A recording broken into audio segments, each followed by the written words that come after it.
Saya Pak Kardiana. Hari ini kita akan belajar fisika tentang rangkaian arus listrik searah atau DC.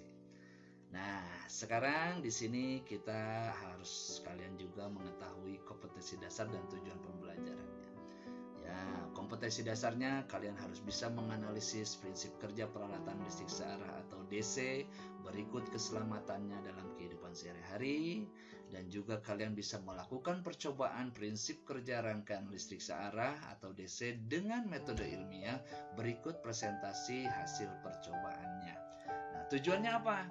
Tujuan hari ini adalah kalian memahami sumber energi arus listrik DC dan juga dapat menjelaskan kuat arus listrik serta pengukurannya bagaimana. Oke? Nah, sekarang coba perhatikan. Apakah sumber arus listrik yang digunakan, yang gambar di bawah nanti Bapak kasih, sumber arus listriknya DC atau AC? 1. Wow, mobil BMW. Ya. 2. Ada mobil Tesla. 3. Mercedes-Benz. Semua mobil ini sedang di jalan. Ya, pasti yakin bahwa mobil ini sedang dinyalakan menurut Bapak. Coba, apa yang terbayang oleh kalian ketika menyalakan mobil dan lampu serta perangkat audio elektronik lainnya di dalam ketiga mobil itu? Mudah-mudahan ya ini kita sedang berandai-andai. Kedua, adakah arus listrik di sana? Ketiga, apa bukti? Coba bisa kalian jelaskan. Silakan. Nah, di sini Bapak mencoba membayangkan yang ada di pikiran Bapak. 1. Si mobil itu dalam keadaan menyala dengan dibuktikan adanya lampu menyala. Artinya mobil ini memerlukan sumber arus listrik. Bahkan kalau kita menyetel audio di dalamnya itu pasti juga memerlukan listrik. Sumbernya. Ada arus listrik di sana? Ada pasti. Kembali lagi, lampu menyala. Itu cirinya. Berarti ada arus listrik yang mengalir pada mobil ini. Buktinya yaitu kalau menurut Bapak dibuktikan lampu sekali lagi menyala, menandakan kalau audio menyala, lampu menyala, di situ ada arus listrik. Sumbernya apa? Menurut Bapak nih, tiga-tiganya ada aki atau baterai. Kalau mobil yang Mercedes-Benz ini pasti dia menggunakan bensin, pasti dia memerlukan aki. Kalau yang Tesla atau BMW model terbaru yang menggunakan baterai, ya tidak menggunakan aki, tapi sama, dua-duanya merupakan sumber arus listrik DC. Oke, gambar berikutnya. Laptop, tab sedang dicas, ya dicas nih. Coba, apa yang terjadi? Ya, jika charger laptop ya dicabut dari stop kontak. Kedua, dapatkah laptop dan tab dinyalakan atau digunakan ketika tadi chargernya dicabut? Yang ketiga, apakah sumber arus listrik laptop dan tab jika menyala atau hidup sekarang?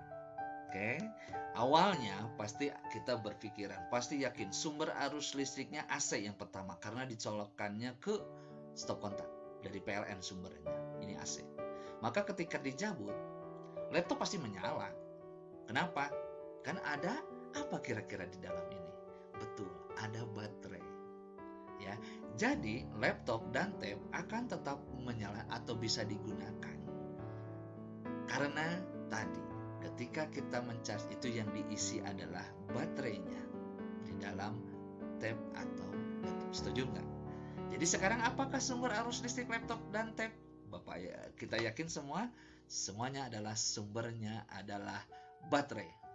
Jadi sumber arus listriknya DC juga, bukan AC sekarang. Setuju? Oke, lanjut berikutnya. Anda mengenal ini pasti di rumah. Nah, ini sumber arus listrik juga. Baterai ABC alkalin. Wow, ini Energizer, cuma beda merek nih. Ini ada yang 2A, 3A, C, D, dan 9 volt. Ini sama semua baterai juga. Ini apa ini? Ini juga sama baterai. Ini ada di jam juga ya, di CMOS-nya di PC komputer itu ada untuk menyimpan energi listrik juga. Di sini berarti yang dibutuhkan adalah energi kimia. Jadi energi kimia oleh baterai diubah menjadi energi listrik. Jadi sumber di sini arus listrik adalah energi kimia untuk baterai. Ini baterai yang sekali pakai, habis buang. Ada nggak yang bisa diisi ulang? Bisa, ada. Ini dia contohnya. Mengenal tidak ini? Ini dia baterai yang dicas ya, sedang dicas. Ini juga baterai HP. Ada lagi, nah seperti ini nih di mobil-mobil remote control suka ini juga, atau di laptop, baterai laptop seperti ini sebenarnya dalamnya. Ya, bisa di rechargeable, jadi bisa diisi ulang. Bahannya alkalin. Nah, kemudian kalau di motor nih ada aki ya. Aki itu ada aki basah, aki kering. Sama. Ini semua sumber arus listrik DC ya. Maka kalau ditanya energinya energi apa? Ini energi kimia juga gitu. Energi kimia diubah menjadi energi listrik. Setuju? Oke, lanjut berikutnya. Ini apa ya?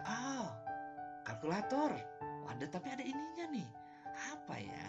Nah, di rumah-rumah nih suka ada di atas nih. Mobil. Mobil apa ini? Nah, ini ada solar power. Tuh, ini juga sedang diisi ulang, di charge nih.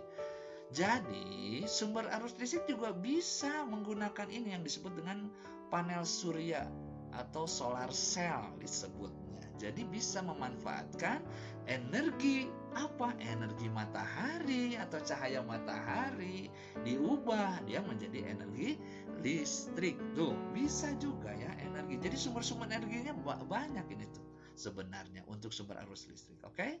Berikutnya coba perhatikan nih di motor nih. Ini motor Beat kalau nggak salah nih. Mau ke Honda Beat tuh. Nih sepeda juga. Ini yang ketiga, generator nih. Di mobil juga ada. Di rumah juga nih ada nih. Apa dia nih? Nah, di motor itu ada istilah alternator sama regulator. Kalau alternator itu menghasilkan listrik. Biasanya AC. Kemudian diubah menjadi DC, namanya ini oleh regulator. Ya. Nah, kalau di sepeda namanya dinamo deh lah ya. Ini sepeda zaman dulu. Kenapa pakai ini, Pak? Biar lampu yang ada di sepeda menyala gitu. Motor apalagi ada lampu sen, ada lampu rem. Di mobil juga sama. Ini yang disebut tadi alternator. Jadi atau dinamo deh ya, untuk menghasilkan listrik. Prinsipnya berarti ini adalah energi mekanik gitu. Energi mekanik diubah oleh yang tiga tadi ini menjadi, atau generator ini menjadi energi listrik. Tuh sumber-sumber energi sumber arus listrik itu sudah kita pahami ya. Berarti energi mekaniknya yang ini seperti ini digerakkan gitu ya. Oke. Yuk kita sekarang percobaan bagaimana mengetahui arus listrik. Yuk kita coba. Nah, di sini kita tuh. Oke, kita mulai. Kita ambil baterai satu ki. Nah, boleh baterai nanti ini ya, yang 9 volt. Kita ambil yang aki. Kedua, lampunya. Kita ambil lampu. Yang ketiga, kita kasih saklar. Seperti ini. Kita rangkai. Nah, karena kita kan ngebahasnya rangkaian arus listrik DC. Berarti merangkai komponen-komponen ini menjadi suatu rangkaian tertutup. Nah, ini disebutnya rangkaian tertutup, Nah, seperti ini. Karena lampu tidak menyala. Tapi rangkaian terbuka, Ini rangkaian terbuka. Kalau rangkaian tertutup ketika Anda menyalakan dalam keadaan on. Nah, ini baru tertutup. Sedangkan ini terbuka. Oke? Coba perhatikan. Lampu ini menyala karena apa? Oh, Pak, ada aki. Betul. Nah, coba perhatikan di sini. Apa yang terjadi? ada bulat-bulat. Wah, ini ada yang tahu apa ini? Betul, tepat sekali. Itu adalah elektron. Jadi ada elektron yang berpindah dari kutub negatif ke kutub positif. Coba, apa yang dapat disimpulkan? Apa itu kutub negatif? Ada yang tahu? Nah, kutub negatif artinya dia kelebihan elektron. Sehingga elektronnya itu berpindah karena kelebihan. Lewat apa? Lewat kabel, kemudian lampu. Lampu mengubah menjadi panas dan cahaya. Terus dilanjutkan kabel sampai melewati saklar dan akhirnya positif. Berarti apa kesimpulan kutub positif? Artinya dia kekurangan elektron. Jadi sekali lagi, terjadinya arus listrik ini disebabkan karena ada perpindahan elektron. Elektron mengalir dari kutub negatif ke kutub positif. Bagaimana dengan arus konvensional? Nah, sedangkan arus listrik itu analoginya gini aja deh. Air mengalir dari mana? Arus air pasti mengalir dari hulu ke muara, betul nggak? Apa yang dapat disimpulkan? Berarti yang namanya hulu itu di gunung. Gunung berarti tinggi. Kalau muara itu dekat laut, itu berarti permukaan atau rendah. Betul nggak? Sekarang dapat disimpulkan positif itu artinya potensial tinggi, betul nggak? Potensial tinggi ke potensial rendah. Kutub negatif itu berarti potensial rendah. Itu kalau ditanya arus listrik konvensional. Jadi seperti arus air dari hulu ke laut atau dari hulu ke muara. Itu yang kita pelajari hari ini. Bagaimana cara mengukurnya? Seperti ini diletakkannya. Nah, akan terukur 2,4 ampere. Itulah cara mengukur berapa besar kuat arus listrik pada rangkaian tertutup. Paham sampai sini ya? Oke.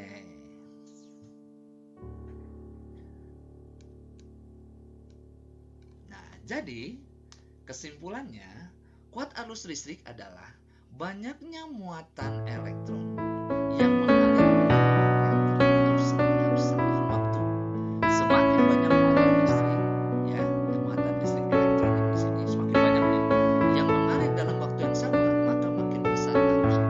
Sehingga dapat disimpulkan dengan persamaan I sama dengan Q dibagi T. Q itu artinya banyaknya muatan elektron tadi itu yang mengalir seperti ini, ya, yang mengalir setiap satuan waktu.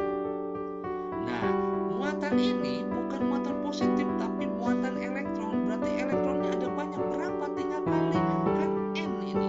N kali E itu muatan elektron. N kali E itu banyaknya muatan secara seluruhnya dibagi waktu. Ingat. Jadi dapat disimpulkan bahwa I adalah kuat arus listrik satuannya ampere, ya, atau coulomb per sekon. Q muatan listrik satuannya coulomb, waktunya dalam sekon. N itu jumlah elektron, itu muatan elektron. Besarnya sekali lagi 1,6 kali 10 pangkat min 19 kW. Paham semua?